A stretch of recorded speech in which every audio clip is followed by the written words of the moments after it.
हाँ तो welcome you all student once again online Vikas classes. हमेशा की तरह इस बार भी आप लोग के लिए बहुत बड़े कॉन्सेप्ट लाने वाले हैं यहाँ पे एंड के क्रैश कोर्स में, जो कि आपका 45 डेज का। तो कल आपका बीच में एट द लास्ट मोमेंट एक कॉन्सेप्ट छूट गया था। छूट क्या गया था, मतलब कि स्पेस फिल हो गई थी, मतलब कि सिस्टम में, तो इसलिए रिकॉर्डिंग नहीं हो पाई थी प्रॉपरली। तो इसके बाद कौन सा कॉन्सेप्ट हुआ था वो मैं डील कर रहा हूँ। बाकी आज के बहुत ही इंपॉर्टेंट कॉन्सेप्ट प्लेन से रिलेटेड होने वाले हैं। याद रखिए, प्लेन से रिलेटेड होने वाले हैं, एरोप्लेन से रिलेटेड होने वाले नहीं है। ठीक है, तो यहाँ पे देखिए आपका सबसे इंपॉर्टेंट कॉन्सेप्ट जो एट द एंड हमने आपका कल डील किया था, जो कि आपका रिकॉर्डेड उसमें नहीं आ पाया था। तो मैंने आपका एक कॉन्सेप्ट डील किया था यहाँ पे कि अगर आपका एक प्लेन, आपका सपोज एक प्लेन है यहाँ पे, ये आपका प्लेन दिया हुआ है। प्लेन को हम डिनोट करते हैं पाई से। Suppose this is the plane, ठीक है, जिसकी इक्वेशन आपको मेंशन की है यहाँ पे ax plus B Y plus C Z is equal to D. ठीक है, this is the required, this is the given equation of a plane. आपको दो पॉइंट दे दिए जाएंगे यहाँ पे, A suppose x1 y1 and this is z1, और दूसरा पॉइंट यहाँ पे दे दिया जाएगा आपको x2 y2 z2। अब आपसे यहाँ पे बोला जाएगा कि बताइए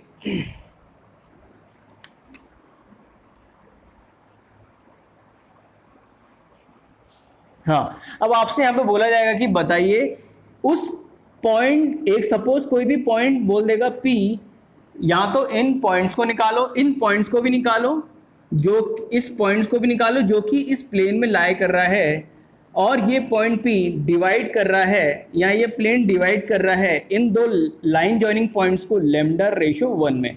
ठीक है, तो आपको इस पॉइंट P को बताना पड़ेगा वहां पे, और जो कि बहुत इंपॉर्टेंट है और बहुत ही हाईली स्कोरिंग है। यहाँ पे आपसे एक तो लैम्डा की वैल्यू पूछी जाएगी, दूसरी आपसे पूछा जाएगा कि इस पॉइंट P की वैल्यू बताओ। तो इसको करने के लिए आपको कुछ नहीं करना है, तो P सपोज मान लेंगे x, y, z, जो कि एक रैंडम पॉइंट है, एक रैंडम कोऑर्डिनेट सिस्टम है।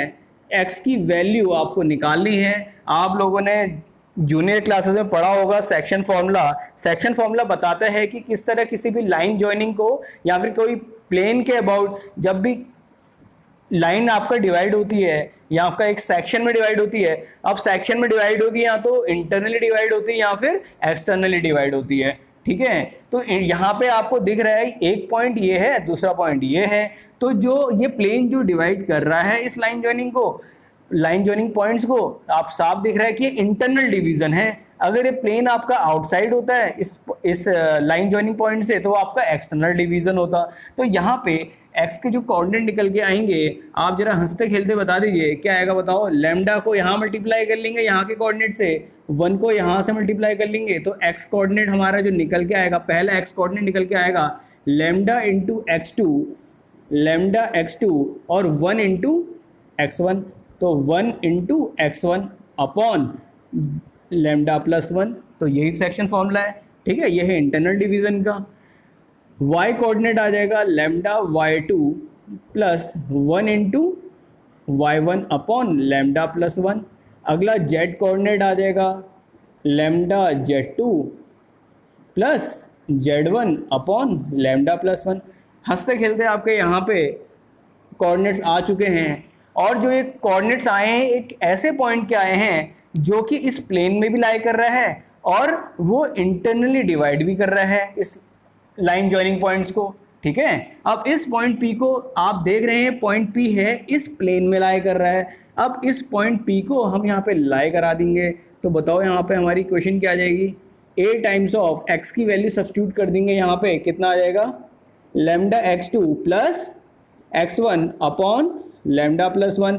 ये पॉइंट्स P है इस प्लेन में लाई कर रहा है, तो इस पॉइंट P को यहाँ पे हम सब्स्टिट्यूट कर देंगे, यहाँ पे रख देंगे हम। ठीक है, तो इस पॉइंट को हम यहाँ पे रख देंगे, तो बताओ कितना आ जाएगा, प्लस आ जाएगा आपका b times of lambda y2 plus y1 upon lambda plus 1 plus c times of lambda z2 plus z1 upon lambda plus 1 is equal to d। ये आपका यहाँ से एक बहुत ही बढ़िया इक्वेशन निकल के आ जाएगी, जहाँ से आप इस लैम्डा की वैल्यू इजीली निकाल लेंगे। तो यहाँ से लैम्डा निकल के आ जाएगा आपका। इस लैम्डा की वैल्यू आप दोबारा इस कोऑर्डिनेट में डाल देंगे तो आपका वो पॉइंट निकल के आ जाएगा। ठीक है, तो this is the way how do we find any random point which lies on a given plane and internally divide any two line joining points। बहुत इंपॉर्टेंट कॉन्सेप्ट है, इसको नोट कर लीजिएगा, बहुत बढ़िया और बहुत ही शानदार कॉन्सेप्ट है। अगला कॉन्सेप्ट में हम आ रहे हैं यहाँ पे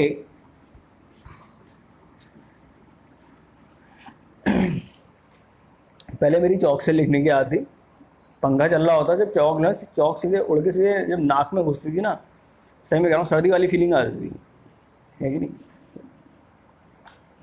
फिर इसकी भी बड़ी खतरनाक वो होती है स्मेल आपका, इसमें तो तगड़ा एडिक्शन होता है। अब वहाँ पे जब पढ़ाता था स्टूडेंट क्लास में, वो क्या करते थे आपका इसको सूंघने लग जाता है। अब गलती उनकी भी नहीं है, ठीक है, शैतान तो होते ही हैं, धूर तो होते ही है कि थोड़ी बहुत शैतानी होती है, ठीक है, तो इसको सूंघने लग जाएंगे आपको। अच्छी लगती है, मतलब होती है ना, एडिक्शन क्रिएट हो जाता है, ठीक है, डाइल्यूटर तो हुआ है एक आपका, है कि नहीं। तो होते हैं मतलब कुछ शरारती, थोड़ा शरारती तत्व समझाना मुश्किल हो जाता है। कल वो रूम स्प्रे लाओ, तो रूम स्प्रे आपका जैसे होगा आपका, उसमें क्या करेंगे वो आग लगा के वो फिर रिकॉर्डिंग करके फिर वो डालने लग जाते हैं आपका। वो कहते कि अरे एक की तो मेरी हालत खराब हुई थी, एक ने स्प्रे लगाया, एक के मतलब वही तुम्हारे पुलकित के साथ का था वो तो पुलकित तो बाद में आया था, उससे पहले और कुछ शरारती तत्व आ गए थे नैनी वाली, निर्मल इंटर में आया था, निर्मल उससे पहले आकाश में था। तो फिर वो उसमें वो स्प्रे करके एक के एक के पीछे से आग लगा दी उसकी। वहाँ पे मैंने बाद में पता लगा कि वहाँ पे स्प्रे कहाँ गया आपका, उस बेचारे की बात ख़राब हो गई थी। स्टूडेंट तो बड़े खतरनाक ही हैं यहाँ के, पढ़ने वाले स्टूडेंट जो पढ़ने वाले हैं और जो मतलब थोड़े मजाकिया, इनको मैनेज करना काफ़ी मुश्किल हो जाता है, एक साथ नहीं बैठ पाते हैं लोग। तो यहाँ पे देखिए आपका अगला कॉन्सेप्ट आ रहा है यहाँ पे कि अगर कोई प्लेन आपका, हाँ प्लेन, एक ऐसा प्लेन की इक्वेशन जो कि पास करता है कोई दो पॉइंट से x1, y1 और z1 और b पॉइंट है आपका x2, y2 और z2। ठीक है, आपको बतानी है required equation of a plane which passes through a point a and b and parallel to given line which is given by r vector is equal to a plus lambda times of b।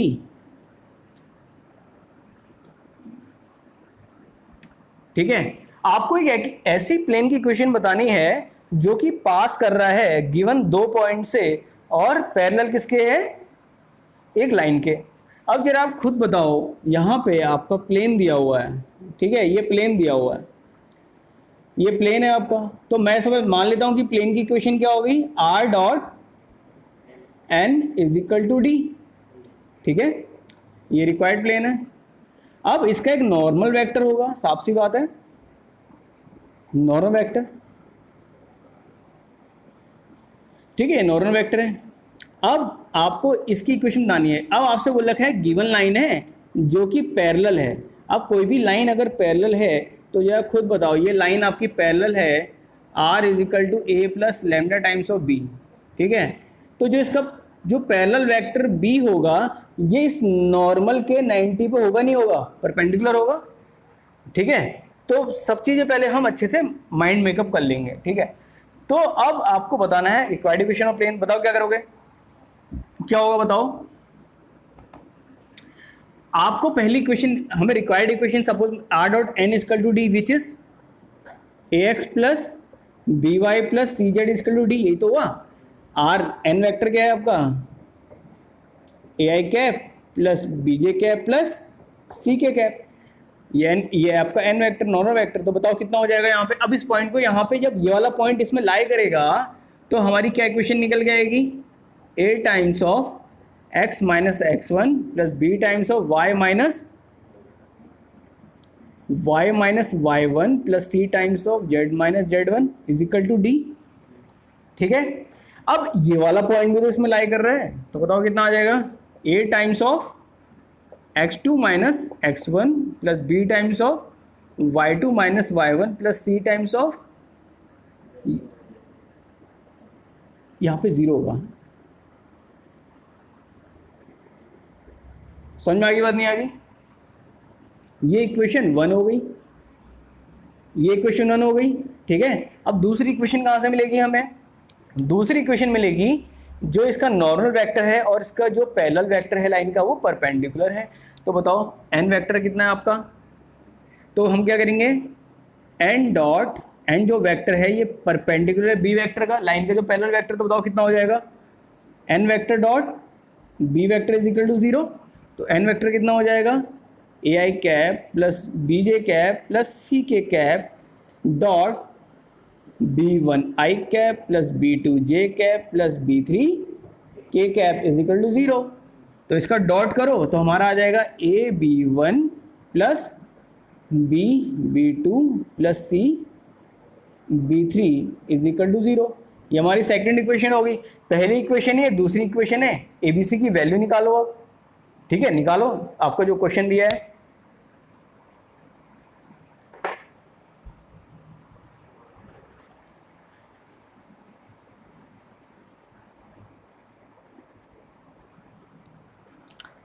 तो अब थोड़ा और अच्छा twist लाते हैं यहाँ पे plane में, जिससे कि हमारा प्लेन एरोप्लेन बन जाए फटाफट।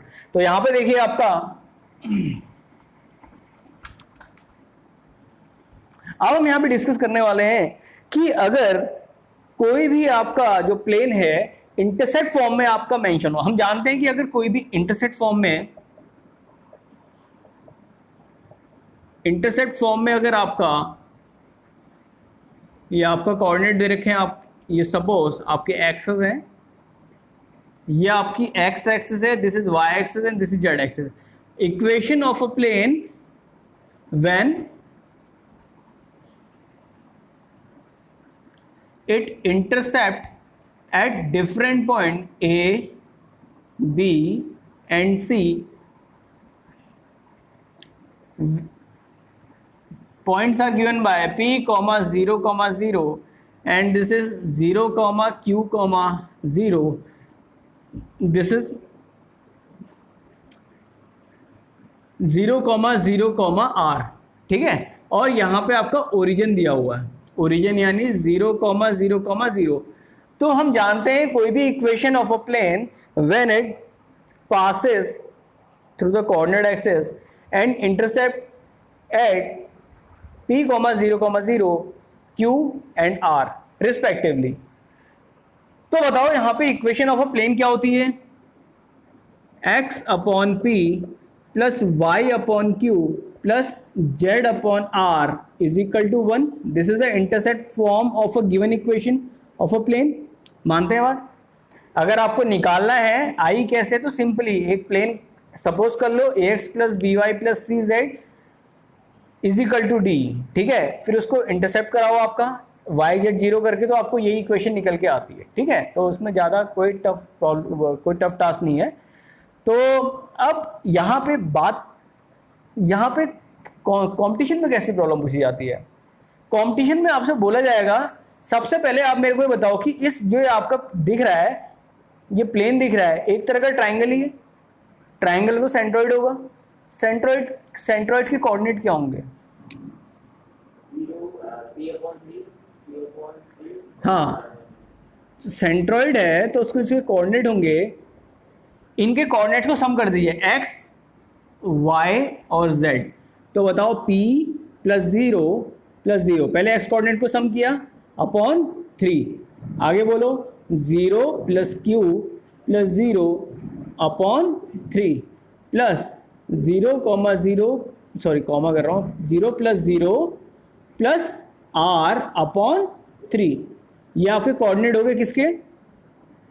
सेंट्रॉइड के, which is p/3, q/3, r/3, ठीक है।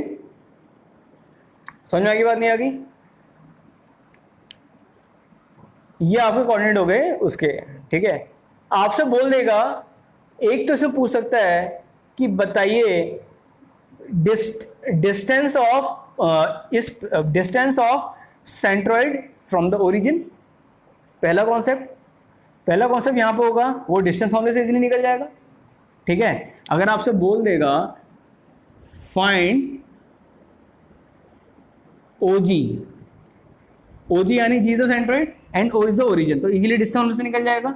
ठीक है, तो डिस्टेंस फॉर्मूले से जब निकल के आएगा इसकी वैल्यू कितनी आएगी बताओ, p/3 - 0, क्योंकि उसका 0 कोऑर्डिनेट है। ठीक है, डिस्टेंस फॉर्मूले से हम जानते हैं कितना हो जाएगा, p/3 का स्क्वायर प्लस q/3 का स्क्वायर प्लस r/3 का स्क्वायर। समझ में की बात नहीं आ गई? अगला कॉन्सेप्ट पूछेगा कि बताइए distance of plane from the origin, ये इंटरसेप्ट फॉर्म में distance of plane from the origin क्या निकल के आएगी, ये जो रिक्वायर्ड आपकी जो प्लेन की इक्वेशन है डिस्टेंस कितनी आएगी। सपोज में मान ला डिस्टेंस आप denoted by d is equal to X coordinate रखो। हम जानते हैं जिस पॉइंट से भी हमें डिस्टेंस निकालनी होती है, मैंने कल ही आपका डिस्कस किया था कि प्लेन की अगर डिस्टेंस निकालनी हो किसी भी रैंडम पॉइंट से, तो उस पॉइंट को यहाँ सेटिस्फाइड कराएंगे। बताओ कितना आ जाएगा, ओरिजिन से निकालनी distance 0/p plus 0/q plus 0/r minus 1 को अंदर ले आएंगे upon under root of 1/p square plus 1/q square plus 1/r square. Please note down, this is most important concept.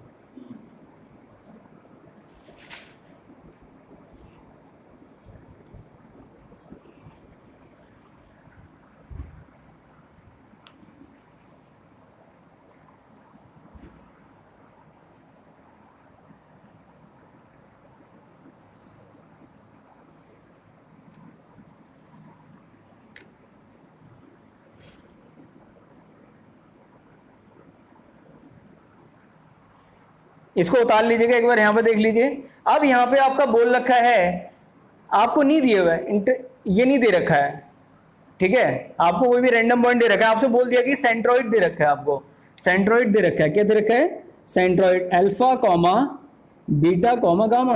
आपको सेंट्रोइड के पॉइंट्स दे रखे हैं, आपसे बोल देगा कि बताओ, अब बताओ डिस्टेंस कितनी होगी। हमने थोड़ी देर पहले ये भी सेंट्रोइड और उसमें रिलेशन निकाल रखा है। अल्फा की वैल्यू कितनी होगी, p/3, बीटा की वैल्यू कितनी होगी, q/3, गामा की वैल्यू कितनी होगी, r/3। PQR की क्या रख लेंगे, 3 अल्फा 3 बीटा और 3 गामा। PQR की वैल्यू यहाँ सब्स्टिट्यूट कर देना, आपको सेंट्रोइड गिवन होगा, केवल सेंट्रोइड गिवन होगा। ठीक है, हम जानते हैं इंटरसेप्ट फॉर्म में जब इक्वेशन भी नहीं दी होगी, आपको बोला होगा केवल सेंट्रोइड दिया हुआ है और ओरिजिन से बताओ डिस्टेंस कितनी होगी। इंटरसेप्ट फॉर्म में कोई इक्वेशन दी है, ठीक है, तो बताओ कितना हो जाएगा। पॉइंट तो गिवन नहीं है, सेंट्रोइड गिवन है, तो सेंट्रोइड पॉइंट का 3 अल्फा कर लेंगे, वैल्यू पुट कर लेना, डिस्टेंस आ जाएगी। ठीक है, तो वहां पे आपकी कोई एक्स्ट्रा नीड नहीं है, नोट कर लीजिए इसको।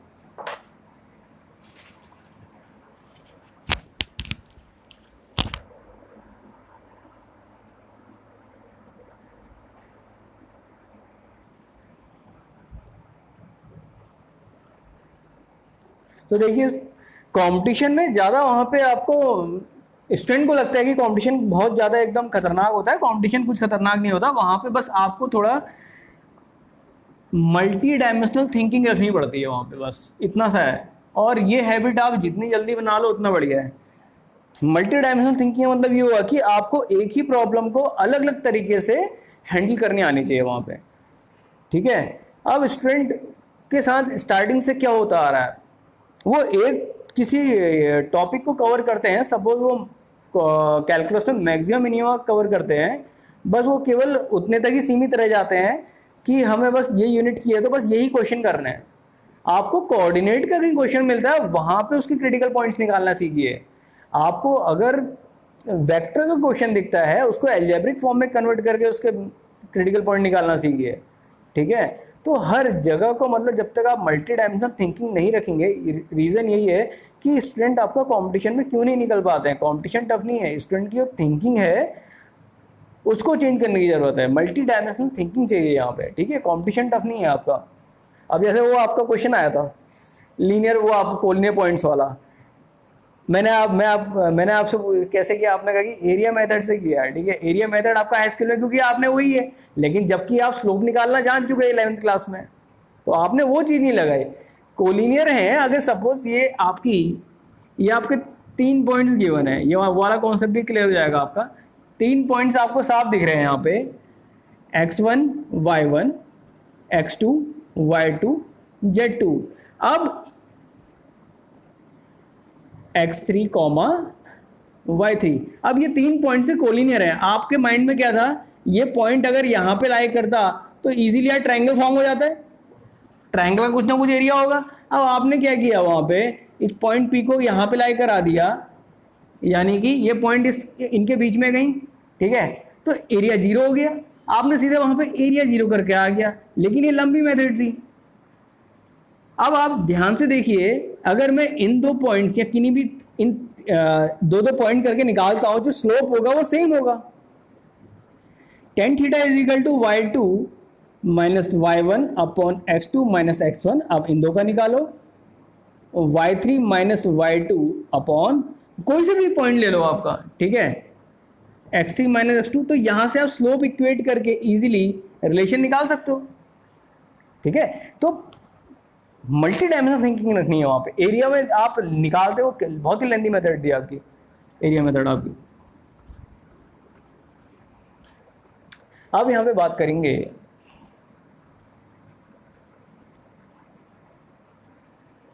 इक्वेशन, और लिखना, हाँ, इक्वेशन ऑफ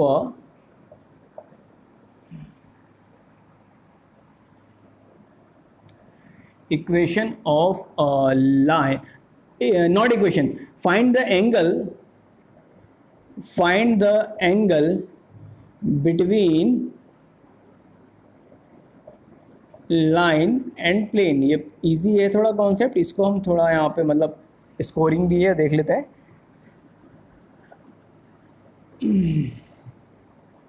यहां पे आपका एक प्लेन दिया हुआ है, दिस इज प्लेन, ये आपका हो जाएगा r dot n is equal to D,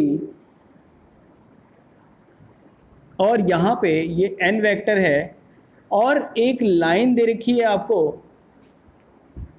which is r is equal to a plus lambda B. आपको बोल दिया जाएगा कि बताइए प्लेन और इस लाइन का एंगल कितना होगा। तो यहां पे ध्यान से देखिए,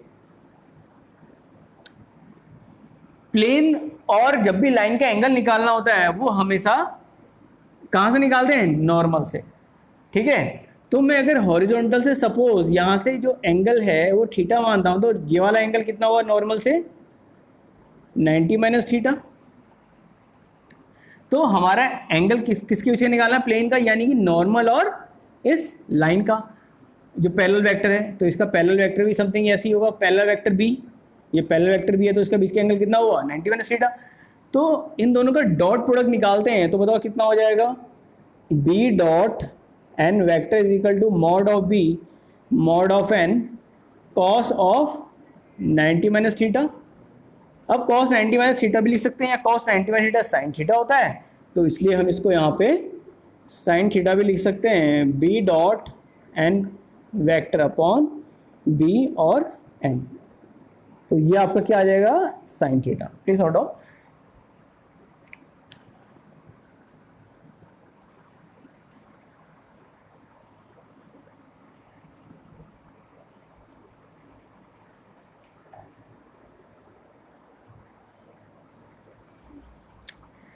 अब हमारा अगला जो कॉन्सेप्ट निकल के आता है, ये भी बहुत इंपॉर्टेंट कॉन्सेप्ट है।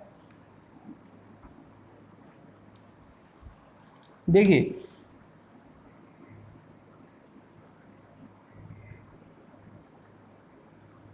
एक प्लेन आपका ये दिया हुआ है,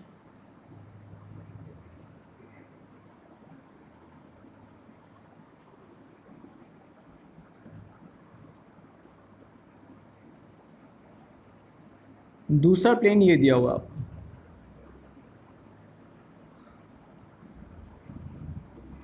आप अगर ध्यान से देखिए, जब ये प्लेन आपका मिलते हैं तो यहाँ पे एक लाइन निकल के आती है, ठीक है। या इसको थोड़ा ऐसे देख लेते हैं, जब भी आप कोई बुक को खोलते हैं,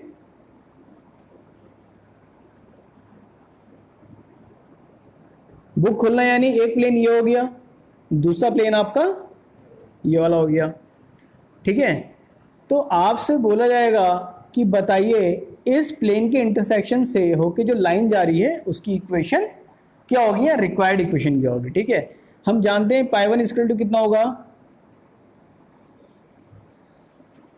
are dot N one is equal to D one, R vector dot N two is equal to D two. यहां पे दो वेक्टर दिए हुए हैं आपके, ठीक है। आपका पहला प्लेन की इक्वेशन दे रखी है R dot N one is equal to D one, R dot N two is equal to D two. अब आपसे बोला जाएगी बताइए इसके इंटरसेक्शन से जो रिक्वायर्ड लाइन है वो कैसी, वो रिक्वायर्ड लाइन की इक्वेशन क्या होगी। तो कुछ नहीं करना है आपको, pi one plus lambda times of pi two is equal to zero. समझ में आ गई बात, नहीं आ गई? तो बताओ क्या निकल के आएगी इक्वेशन। हाँ, R minus D one plus lambda times of, हाँ, इक्वल टू जीरो। तो यहाँ से आपका आ जाएगा R dot N one plus lambda times of N two is equal to D one plus lambda times of D two. Required line भी कह सकते हैं, रिक्वायर्ड प्लेन की क्वेश्चन भी कह सकते हैं, क्योंकि जो लाइन से पास होता हुआ जो इसको बाइसेक्ट करेगा ना आपका ये प्लेन भी होगा, क्योंकि इसको ये आपका, ठीक है, ये आपका ये प्लेन भी होगा। तो यहां से आपका रिक्वायर्ड लाइन या रिक्वायर्ड प्लेन की क्वेश्चन यहां से आ जाएगा। रिक्वायर्ड प्लेन ही कहेंगे क्योंकि इस प्लेन को बाइसेक्ट कर रहा है, इन दो के कॉम्बिनेशन को बाइसेक्ट कर रहा है। तो ये आपका रिक्वायर्ड वैल्यू होगी। अब वहां से आप, चलो ये तो आपका समझ में आ गया। अब बात आती है कि लैम्डा की वैल्यू कैसे निकाली जाएगी। लैम्डा की वैल्यू निकालने के लिए वहां पे आपका कोई भी एक ऐसा पॉइंट मेंशन होगा, बोल देगा कि ये जो रिक्वायर्ड प्लेन है ये एक गिवन पॉइंट से पास कर रहा है, उस पॉइंट को आप यहाँ सेटिस्फाइड कराएंगे तो आपको लैम्डा की वैल्यू निकल जाएगी। इसको नोट कर लीजिए आप। और यहां पे आपसे यही पूछ सकता है कि नॉर्मल वेक्टर बताओ जो कि इन दोनों, मतलब इन दोनों से पास होगी, जो प्लेन बाइसेक्शन से जो प्लेन पास कर रहा है उसका नॉर्मल वेक्टर ये वाला। सीधे इसको आप लंबा लिखने जरूरत नहीं है, सीधे आप ये भी निकाल सकते हैं, ठीक है।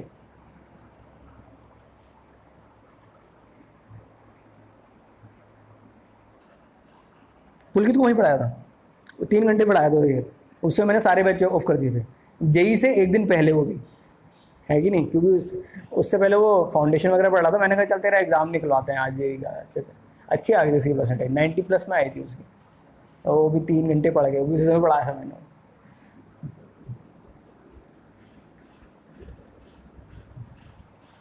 एक वो था, एक उसके साथ का एकांश था, एकांश पंतनगर में। अच्छा अच्छा, सगी सिस्टर। अच्छा अच्छा, कौन सी ब्रांच है? फूड टेक में। अच्छा अच्छा अच्छा, फूड टेक तो मेरे ख्याल से अलग से हुआ, food tech food and agriculture उसी। अच्छा फूड टेक, अच्छा अच्छा फूड टेक, समझ में। तो यहाँ पे देखिए आपका अगला कॉन्सेप्ट यहाँ पे डील करने वाले हैं, ये तो है आपका, हमने डील कर लिया इंटरसेक्शन ऑफ प्लेन से जो भी लाइन पास होती है। दूसरा रिक्वायर्ड, अब यहाँ पे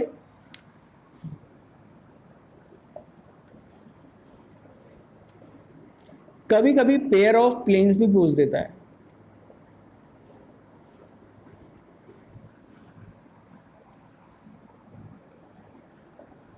ax plus by plus cz is equal to d1। ये इक्विवेलेंट मान लो पाई वन है, ठीक है। इसे a1x b1y c1y कहता हूँ। दूसरा है a2x plus b2y plus c2z is equal to d2 which is equal to d2 pi two.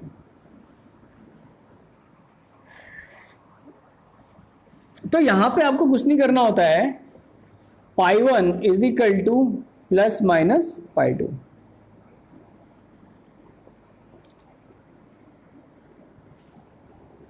a1x plus b1y plus c1z minus d1 upon under root of a1 square a2 square plus a3 square is equal plus minus a2x plus b2y plus c2z minus d2 upon under root of a2 square plus b2 square plus c2 square.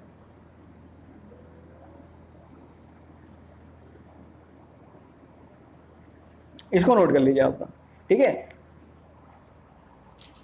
Pair of straight line पढ़ा है आपने पहले? Pair of straight line 11th में पढ़ा होगा आपका। तो इससे पेयर ऑफ प्लेन सब निकालते हैं इसमें। तो ये तो थी बात, अभी हमने यहाँ पे डील किया आपका प्लेन की। बाकी हम प्लेन से रिलेटेड, अगर वैसे तो सारी चीजें हो चुकी हैं, अब हम आगे डील करेंगे कल के लेक्चर में स्फेयर को, जो कि बहुत इंपॉर्टेंट है।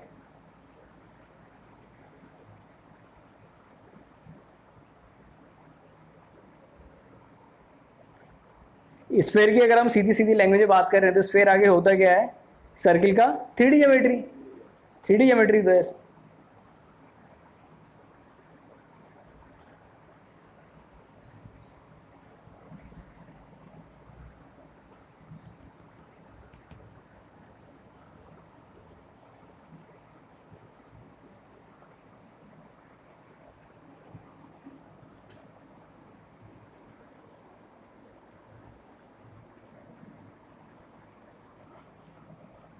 हाँ, तो आने वाले लेक्चर में हम डील करने वाले हैं स्फेयर को, जो कि आपकी 3D है। आप जानते हैं कि किसी हम प्लेन में आपका x और y प्लेन है, ये सर्किल को ड्रॉ करते हैं, ठीक है। ये सर्किल है सपोज, इसका एक सेंटर होगा 0,0, ठीक है, और रेडियस r, ठीक है। तो जैसे सर्किल होता है, सर्किल में क्या आपका, सर्किल को हम कैसे कह सकते हैं? एक ऐसा मूविंग, एक ऐसा, it is a locus of a point which moves so that its distance from a fixed point remains constant, and remain constant जो distance होती है इसको हम रेडियस कहते हैं। एक ऐसा पॉइंट है जो कि मूव कर रहा है एक फिक्स पॉइंट के अबाउट, जिसकी डिस्टेंस है वहां, जिसकी डिस्टेंस हमेशा कांस्टेंट रहती है, तो हमेशा वो आपको एक क्या देगा? सर्किल ही फॉर्म करके देगा। अब इसमें आपका एक तीसरी एक्सिस ड्रॉ कर लेता हूँ, जेड एक्सिस, ठीक है।